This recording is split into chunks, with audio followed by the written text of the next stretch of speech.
नमस्कार दोस्तों।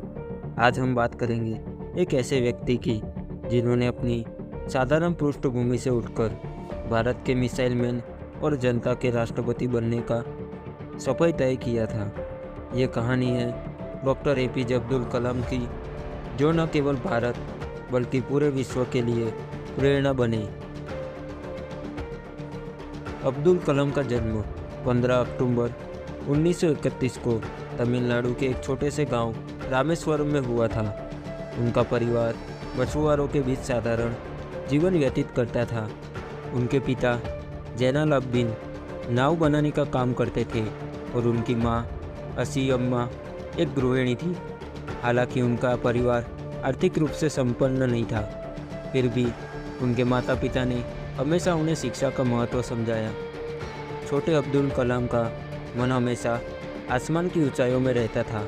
ये बचपन से ही आकाश की ओर देखकर सोचते थे कि कैसे पक्षी उड़ते हैं और क्या मनुष्य भी उड़ सकते हैं। अब्दुल कलाम को बचपन में अपने परिवार की मदद करने के लिए अखबार भी बांटने पड़ते थे। इस कठिन परिस्थितियों में भी उन्होंने पढ़ाई नहीं छोड़ी। वह अपने गुरुओं के प्रिय छात्र थे और विज्ञान में विशेष रुचि रखते थे।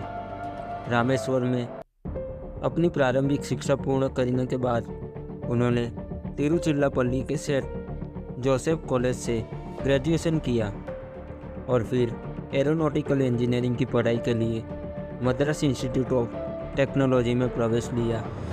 यहाँ से उनकी वैज्ञानिक यात्रा शुरू हुई। उनके सामने आर्थिक चुनौतियाँ थीं, लेकिन उनके भीतर एक आग थी कुछ बड़ा करने की। अपनी पढ़ाई पूरी करने के बाद डॉक्टर कलाम को भारतीय अंतरिक्ष अनुसंधान संगठन में काम करने का मौका मिला।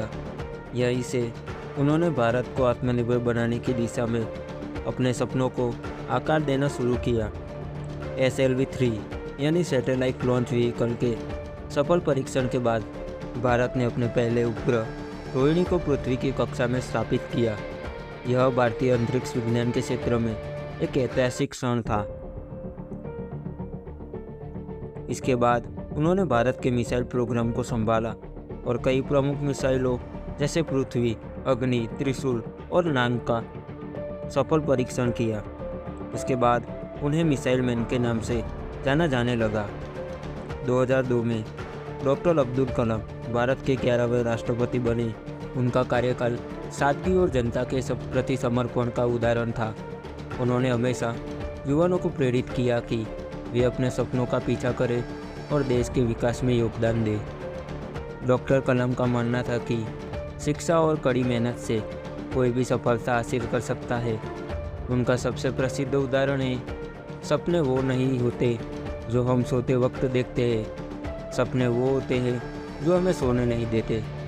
उन्होंने अपनी पूरी जिंदगी युवाओं को प्रेरित करने और देश को नई ऊंचाइयों पर पहुंचाने में समर्पित कर दी। डॉक्टर एपीजे अब्दुल कलाम 27 जुलाई 2015 को हमारे बीच से चले गए, लेकिन उनके विचार और उनकी प्रेरणादायक कहानी आज भी हम सभी को मार्गदर्शन देती है। उन्होंने अपनी जीवन यात्रा में हमें यह सिखाया कि कोई भी सपना बड़ा नहीं होता, बस उसे पूरा करने का संकल्प चाहिए। धन्यवाद।